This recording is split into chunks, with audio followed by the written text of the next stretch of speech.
Hi, welcome back to Teams Talk Politics. I'm Sam, and today I am unfortunately not joined by my co-host Andrew, but we're going to be continuing on to weekly news. As you all know, it has been a major week for legislation and international politics as well, and we're going to get right down to it. First on our list is number one. Greg Abbott, Texas governor, bans the COVID vaccine mandate for businesses and any other operations. This is big. This is a drastic change for the course of COVID on gubernatorial legislature. Because with Greg Abbott showing, hey, look, I can defy government suggestions, CDC regulations, and suggestions, and place it in your own state, this shows a big deal. And first of all, it's outlandish that they could ban some type of thing that they have no excuse for. There is absolutely no excuse for doing this.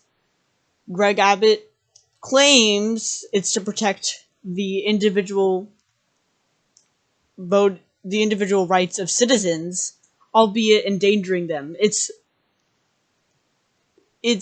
incredibly stupid that you could sacrifice, albeit a small proportion of the population of Texas who actually want to wear their masks and vaccines and make sure the state in general moves on.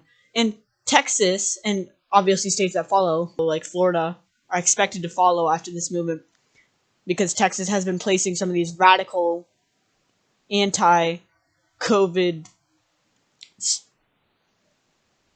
propaganda almost to endanger people. And states like Florida and typical right states, especially with a bit more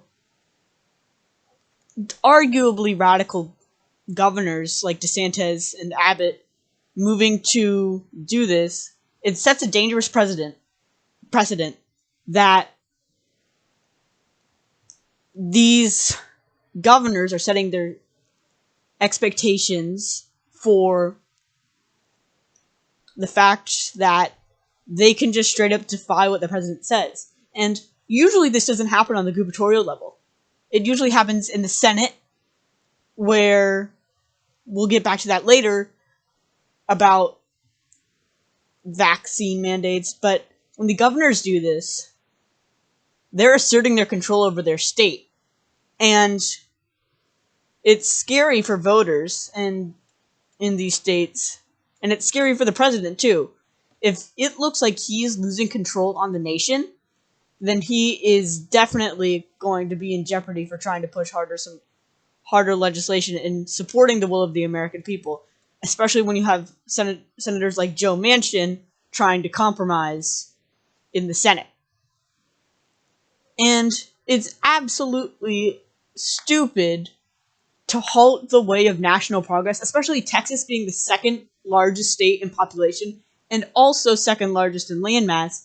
Not sure how that qualifies there, but either way, this sets for the second biggest state in the United States of America to be defying all the progress that we have been making for the past year and a half and just set it back. The vaccine mandate in the federal government, at least, has been proven to be exceptionally effective in reducing COVID cases on Capitol Hill. And to see Greg Abbott take these statistics and then lie to the Texas people about this is absolutely absurd. No governor should have to lie to their people about something that could result in life or death. It sets a real dangerous precedent for other states. Though, as we move on to our next topic, it just states that there's been a slow receding in COVID cases, surprisingly. And surprise, surprise, most of these has been on effectively liberal states pushing down the national average by having their high vaccination rates. And for literally at a time where it's possible that we could beat this pandemic to the ground, that Greg Abbott defies this is just absurd. Other states, like especially New York and a few other blue states, as you could put it, tried to push the pandemic to the ground by having COVID vaccine mandates, which helped businesses, number one, indirectly helps businesses make a safer work environment, and number two, brings down the national average and their state average of COVID cases. COVID is still a major topic point, and especially as we've seen a recent spike last summer, which, by the way, wasn't supposed to happen. COVID cases aren't supposed to rise in the summer. If anything, they're supposed to rise in the winter when everybody stays inside more instead of trying to go outside, walk, and do stuff. There's been substantial evidence that staying outside is much more effective, and we can go into that as much as we want. But this isn't supposed to happen. And the fact that it takes some federal vaccine mandates just helps sway states into doing this process that could save lives, and just straight up defying that is absurd. And in the midst of this, we realize that it is very important to have your own personal choice and whatever. But to straight up diss any either regulatory mandates, it's just absurd. And while this is happening, the US is donating 17 million Johnson & Johnson vaccines to the African Union.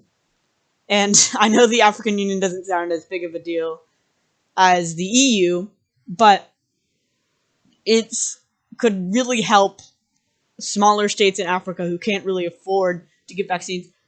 Some of these African states and countries can barely push past a few thousand or even hundred vaccinations. And having, as we all know, the Johnson & Johnson vaccine is a single-shot vaccine, which proves 60% efficacy off of base-like variants. And to do this, to get these, not saying all African countries are extremely poor, but with a situation where, as we know in history, many resurfacing viruses have come from Africa. And we could see another, if we don't get the African population their vaccines, which most countries can't afford, then a resurgence in an even more deadlier variant than the Delta variant could resurface in Africa, which is what we saw with the Ebola virus. Even though it started in Central Africa, it moved to the more populated West Africa, where it resurfaced, shot up, and entered the United States. Because this could happen again. And so unless we get the entire globe vaccinated, no country is exempt from safety. Although countries can have things like herd immunity, but as we're seeing with states like Texas not really pushing for that, it could be vital to use our resources elsewhere and project more global immunity than we need.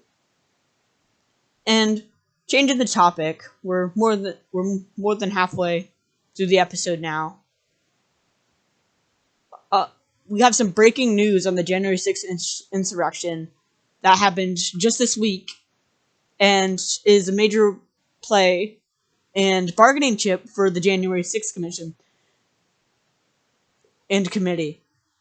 100 Capitol rioters have now pled guilty for storming the Capitol on January 6th. This is a big deal, showing that and having this proof that people feel guilty, people accept that the Capitol was stormed, and showing that this staunch resistance can't keep up for much longer is a major play for the January 6th committee. Slowly, they'll start cracking down on these insurrectionists, and this also shows that these insurrectionists can't hide for much longer. They have nowhere to hide anymore, as 100 of their own men who stormed the men and women, to be fair, who stormed the Capitol are now pleading guilty. And who knows what this will entail. With 100 Capitol rioters pleading guilty, the FBI, the CIA can get some information about foreign and domestic terrorists who tried to storm the Capitol out of these 100 people. And this opens a much further gap for almost all peoples who want to crack down on the insurrection and bring these domestic terrorists to justice. This proves that domestic terrorism isn't exempt from United States jurisdiction, judicial, and legal jurisdiction. It is important that we show that domestic terrorism cannot be excused. Just because these rioters that tried to, mind you, take over the Capitol have a white face, most of them, if not all, just because they have a white face and are American citizens doesn't mean they should have any less consequences for literally an attempted coup, an attempted assassination of Mike Pence, at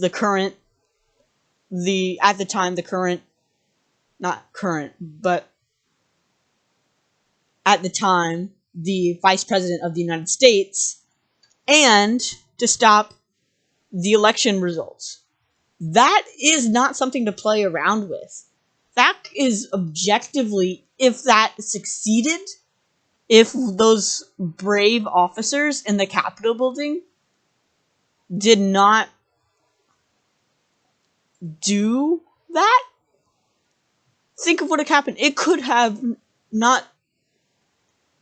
a more international toll, not saying a greater impact, but a more international government toll on the U.S. as a whole, with the ability for a objectively corrupt president to send in rioters to take over the government. If the Metropolitan Police failed to repel that, guess what would happen on the international stage? As we saw following 9/11, more terrorist attacks and attempted terrorist attacks ensued because the Osama bin Laden exposed a major weakness in the United States. We can't let them know, these domestic and foreign terrorists. We can't let them know that the United States will stand for this type of terrorism.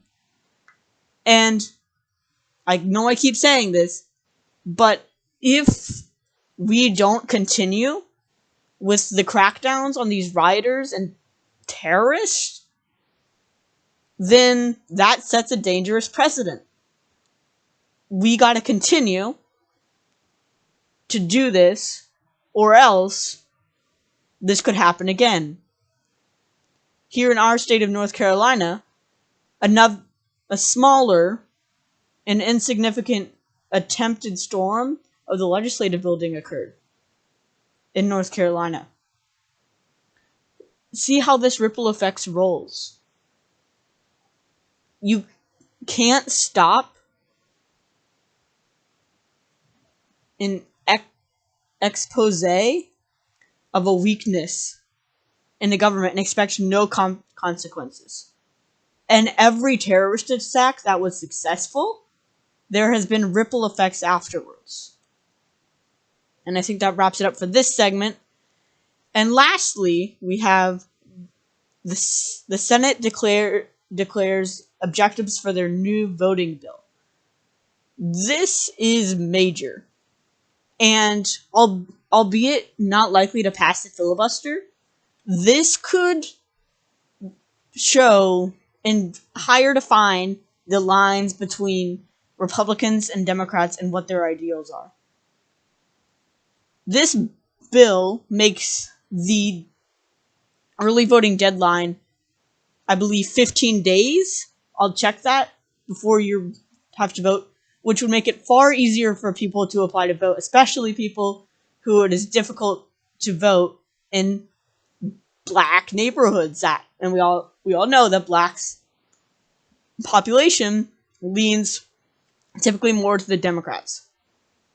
And it also shows that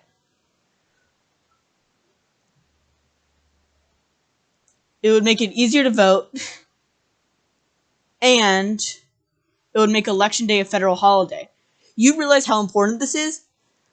Making Election Day a federal holiday allows for more people to get out and vote, more people to realize how much their voice matters. And this is important.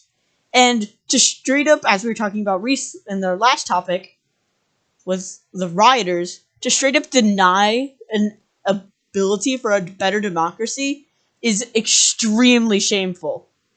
And when the American people come to realize this, it's going to be an outrage to straight up deny democracy. And I think that wraps it up. Go show your support. It's been one heck of a week, and we'll see you on Tuesday. This has been Teen Stock Politics.